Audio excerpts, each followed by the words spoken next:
মসজিদে আকসা এটা এমন একটি মসজিদ যেই মসজিদে আমার নবী মেরাজে যাওয়ার সময় নামাজ পড়েছেন।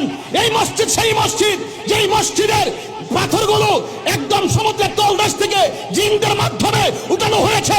প্রত্যেকটা পাথরে সূরা ইয়াসিন লেখা ছিল। এমন মসজিদ, এই মসজিদ সেই মসজিদ যেই মসজিদ মুসলমানদের প্রথম কিবলা ছিল। জীবনের রক্ত দিয়ে হলো সেই মসজিদ আকসাকে রক্ষা করে ছাড়বো, ঠিক কি না বলা?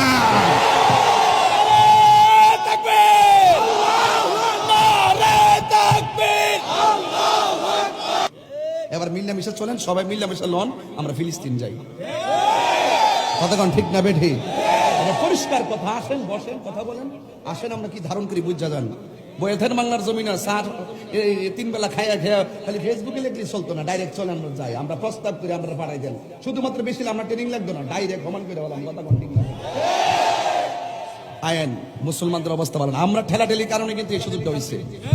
আজকে ইহুদির পিছনে ইহুদিকে সহযোগিতা করছে, কাফের পাশে কাফের দাঁড়ায় গেছে, আর আমরা মুসলমানের পক্ষে দাঁড়াইতে পারতেছি না। এর চাইতে বড় লজ্জাকর কিছু হতে পারে না, ঠিক কিনা বলেন? মানববন্ধন করলে হবে না। আমাদের মাননীয় প্রধানমন্ত্রী বলছে আমরা ফিলিস্তিনের পাশে আছি।